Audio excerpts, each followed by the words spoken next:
Hello student, welcome to my YouTube channel excellent success group. तो student, आज हम discuss करेंगे क्लास 9 में मैथ एनसीईआरटी का chapter 5 exercise 5.1 introduction of Euclid geometry का। क्वेश्चन नंबर 1 हमें दे रखा है, which of the following statement are true and which are the false. हमें पता करना है कि कौन सी स्टेटमेंट ट्रू है, कौन सी स्टेटमेंट फॉल्स है। Give reason for your answer, और हमें उसका रीज़न भी देना है। Only one line can be pass through the single point. बोला है कि एक पॉइंट से केवल एक ही लाइन पास की जा सकती है। जैसे कि हमारा पॉइंट है, जो मैंने आपको दिखाया है, एक पॉइंट से आप कितनी भी लाइनें पास करवा सकते हो, इनफाइनाइट लाइन पास हो सकती है। तो गिवन स्टेटमेंट हमारी क्या होगी, फॉल्स होगी। False reason, infinite number of line can be pass through a single point. एक पॉइंट से बहुत सारी लाइनें पास की जा सकती हैं, इसीलिए फॉल्स है। क्वेश्चन में बोला खाली एक पास हो सकती है। सेकंड पार्ट में बोला है, there are infinite number of line which are pass through the two distant point. यानी दो अलग अलग पॉइंटों से कि बहुत सारी लाइनें पास की जा सकती हैं। दो पॉइंट लिए मैंने ए और बी, दोनों को मिलाया, तो यहाँ पर केवल और केवल हमें एक ही लाइन नज़र आ रही है, तो एक ही लाइन पास की जा सकती है। इसीलिए गिवन स्टेटमेंट हमारी क्या हो जाएगी, फॉल्स। क्योंकि इनमें बोला गया है कि बहुत सारी लाइनें पास की जा सकती हैं। तो रीज़न दिया मैंने false. Only one line can be pass through the two distant point. दो पॉइंटों से केवल एक ही लाइन पास की जा सकती है। तीसरा पॉइंट दे रखा हमें, terminated line can be produce indefinitely on both side. यानी कि एक टर्मिनेटेड लाइन है, टर्मिनेटेड लाइन का मतलब होता है जिसकी लंबाई फिक्स है, लाइक ए एंड बी, ये टर्मिनेटेड लाइन है, ठीक है। इसकी लंबाई मान लो 5, 10, 15 जितनी भी है। बोला इसको इंडेफिनेटली तरीके से प्रोड्यूस किया जा सकता है दोनों तरफ। हाँ, तो ये बात बिल्कुल ठीक है। टर्मिनेटेड लाइन को दोनों तरफ हम कितना भी बढ़ा सकते हैं। तो यहाँ लिखा मैंने, true as per the Euclid postulate and the terminated line can be produce infinitely on both side. यानी दोनों तरफ इनको कितना भी बढ़ाया जा सकता है, इसकी कोई एंड नहीं होगा। इनडेफिनेटली पॉइंट दोनों तरफ बढ़ाया जा सकता है। अगला बोला, if two circles are equal then their radius are equal. अगर दो सर्कल हमारे बिल्कुल सेम टू सेम है, इक्वल है, मान लो हमारा पहला सर्कल और दूसरा सर्कल दोनों बिल्कुल क्या है, सेम टू सेम है, कॉन्ग्रुएंट है, then their radius are equal, तो उनकी रेडियस भी क्या होगी, इक्वल ही होगी। मान लो ये 5 है रेडियस, तो ये भी कितनी होगी, 5 ही होगी। ये बात बिल्कुल ठीक होगी, true. If two circle are equal then their circumference of radius will be coincide with each other. देखो, अगर दोनों सर्कल सेम टू सेम है, सर्कमफ्रेंस बोलते हैं इसकी आउटलाइन को, आउटलाइन बराबर होगी। अगर आउटलाइन बराबर है तो उनकी रेडियस भी आपस में क्या रहेंगी, बराबर रहेंगी। And things which are coincide each other are equal. अगर दो चीज़ें बिल्कुल हो बहू एक जैसी है, मतलब एक के ऊपर एक रख दें तो बराबर ही होगी, क्योंकि क्वेश्चन बोला है, तो उनकी रेडियस भी आपस में क्या रहती हैं, बराबर ही रहती हैं। तो स्टेटमेंट क्या हो जाएगी, ट्रू। पांचवा पार्ट बोला है, इन फिगर ए बी बराबर पी क्यू। ये जो लाइन सेगमेंट है पी क्यू के बराबर है, पी क्यू बराबर एक्स वाई के है, तो हम कह सकते हैं कि ए बी बराबर एक्स वाई की होगा। हाँ, कह सकते हैं, ये बात बिल्कुल करेक्ट होगी। देखो, ए बी मान लो 5 है, पी क्यू मान लो 5 है, दोनों बराबर है। फिर क्वेश्चन में आगे बोला पी क्यू बराबर एक्स वाई, अगर ये 5 है तो ये भी कितना होगा, 5 ही होगा। तो ये भी 5, ये भी 5, दोनों आपस में क्या होंगे, बराबर ही होंगे। और ऐसा हमने एग्जाम में भी पढ़ा था, as per the Euclid first exam, पहले एग्जाम में बताया था कि थिंग्स विच आर इक्वल, जो चीज़ें एक दूसरे के इक्वल हैं, same things are equal to the each other, तो वे आपस में भी क्या होंगी, इक्वल होंगी। अगर ए बराबर बी के है और सी बराबर बी के है, तो ए और सी भी आपस में क्या होंगे, बराबर होंगे। इसको हमने एग्जाम नंबर 1 में पढ़ा था, क्लियर। तो ये हमारा क्वेश्चन नंबर 1 यहाँ पे कंप्लीट होता है। अब डिस्कस करते क्वेश्चन नंबर 2। तो में बोला है, give a definition for each of the following term. हर एक टर्म की हमें क्या देनी, डेफिनेशन देनी है। Are there other term that need to be defined first. क्या हमें ज़रूरत है उनको डिफाइन करने के लिए किसी दूसरे टर्म की भी। वट आर दे, वो क्या हैं, and how might you define them, और आप इसको किस तरीके से डिफाइन करेंगे। तो सबसे पहला पॉइंट हमारा है पैरेलल लाइन। पैरेलल लाइन किसे कहते हैं, ये हमें डिफाइन करना है। तो सबसे पहले हम डिस्कस करेंगे पैरेलल लाइन के बारे में।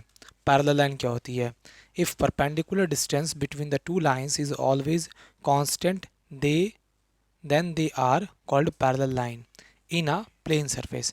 अगर कोई प्लेन सरफेस है, जैसे हमारी ये शीट होगी, ये एक प्लेन सरफेस है, इसमें हमने दो लाइनें ड्रॉ की है, इनके बीच का अगर परपेंडिकुलर डिस्टेंस, यानी ये डिस्टेंस मान लो 3 मीटर है, ये भी 3 मीटर है, ये भी 3 मीटर है, अगर इनके बीच का जो गैप है वो हमेशा क्या रहे, बराबर ही रहता है, तो ऐसी लाइनों को हम क्या कहेंगे, पैरेलल लाइन कहेंगे।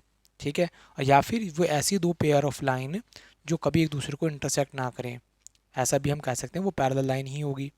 अब पैरेलल लाइन को डिफाइन करने के लिए हमें दो वर्डों की जरूरत पड़ेगी, जैसे कि लाइन और सरफेस। लाइन क्या होती है, सरफेस क्या होती है।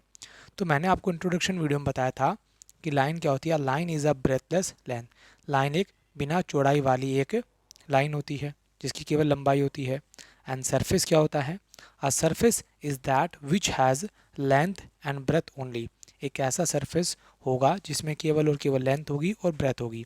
जैसे कि मेरी शीट है, इसमें केवल लंबाई होगी और चौड़ाई होगी, इसकी कोई मोटाई नहीं होगी या फिर इसकी कोई ऊंचाई नहीं होगी, उसे हम क्या कहेंगे, सरफेस।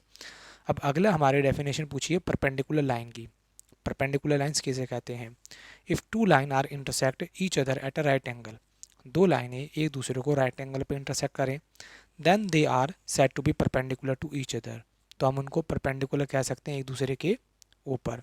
ठीक है, जैसे कि लाइन L2 और L1 एक दूसरे को काट रही है, कहाँ पर, ऊपर, कितने डिग्री पे, 90 डिग्री पे, तो इन्हें कहेंगे हम परपेंडिकुलर लाइन।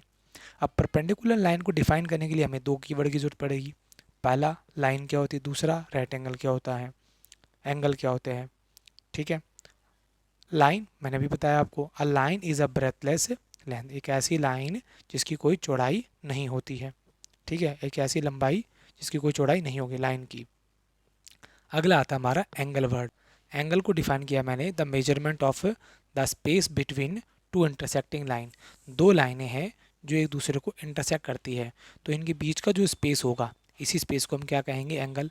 ये भी एंगल है, ये भी एंगल है, ये भी एंगल है और ये भी एंगल है, चारों क्या कहलाएंगे, एंगल ही कहलाएंगे। एग्जाम्पल के तौर पे AO और OB दोनों ओ पर इंटरसेक्ट करते हैं, तो बीच का जो स्पेस हुआ ये कौन होगा, एंगल होगा। इसके बाद आता हमारा line segment. A straight line, एक सीधी line drawn one point to another point is called a line segment, यानी कि एक पॉइंट से दूसरे पॉइंट के बीच का जो डिस्टेंस होगा ये क्या कहलाएगा, लाइन सेगमेंट कहलाएगा। यानी कि लाइन का एक टुकड़ा, लाइन की कोई एंड पॉइंट होता ही नहीं, वो दोनों तरफ दोनों डायरेक्शन में बढ़ती रहती है, लेकिन उसका एक छोटा सा पार्ट मान लो 5 सेंटीमीटर या 10 सेंटीमीटर का हम निकाल लेते हैं, तो ये क्या कहलाता है, लाइन सेगमेंट कहलाता है। अब लाइन सेगमेंट को डिफाइन करना है तो पहले हम डिफाइन करेंगे किसको, पॉइंट को। पॉइंट की डेफिनेशन मैंने क्या बताई थी, अब point is that which has no part. Point एक उसको कहेंगे जिसका कोई पार्ट नहीं होता। पार्ट का मतलब है उसके कोई एरिया नहीं होता, उसके कोई शेप एंड साइज ना हो, उसे बोलेंगे पॉइंट। दूसरा में डिफाइन करना पड़ेगा लाइन को। लाइन को मैंने अभी पीछे 2 बार भी बताया था, line is a breathless length, बिना चौड़ाई वाली एक लंबाई लाइन कहलाती है। ठीक है, फिर अगला आता हमारा टॉपिक है radius of a circle. The distance between centre and circumference of a circle is called to be a radius of a circle. ये सर्कल की जो आउटलाइन होती है, इस आउटलाइन को हम कहते हैं सर्कमफ्रेंस, और ये सेंटर। सर्कमफ्रेंस और सेंटर इन दोनों के बीच का जो डिस्टेंस होगा वो हमारी कौन कहलाएगी, रेडियस कहलाएगी। ठीक है, अब अगला पॉइंट आता हमारा स्क्वायर। स्क्वायर किसे कहेंगे, a square is a quadrilateral having all four side are equal and all internal angle are 90 degree. यानी कि ऐसा क्वाड्रिलेटरल जिसकी चारों साइडें आपस में क्या होंगी, बराबर, 1 2 3 4, चारों साइडें बराबर होंगी, और ईच एंगल कितने डिग्री का होगा, 90 डिग्री का। तो ऐसे क्वाड्रिलेटरल को हम कहेंगे स्क्वायर। अब स्क्वायर को डिफाइन करने के लिए फिर इसमें दो वर्ड आ रहे हैं, एक क्वाड्रिलेटरल और एक एंगल। एंगल को मैंने पहले डिफाइन कर दिया, दो इंटरसेक्टिंग लाइनों के बीच का जो स्पेस होगा वो एंगल कहलाता है। फिर बात करते हैं क्वाड्रिलेटरल की। Quadrilateral is a 4 sided close plane figure, 4 साइडों वाली एक क्लोज फिगर होगी with a straight line and 4 angle, जो सीधी लाइनों से बनी हो और जिसमें 4 एंगल होते हैं, ऐसी फिगर को हम कहते हैं क्वाड्रिलेटरल। और एंगल मैंने बताया, measurement of the space between two intersecting line, यानी कि दो लाइनों के, दो इंटरसेक्ट करने वाली लाइनों के बीच का स्पेस एंगल कहलाता है। क्लियर, और इसी के साथ हमारा क्वेश्चन यहाँ पे कंप्लीट होता है। तो उम्मीद करता हूँ स्टूडेंट आपको ये क्वेश्चन समझ में आ गए होंगे। आप वीडियो को पॉज करके इसे नोट कर लें।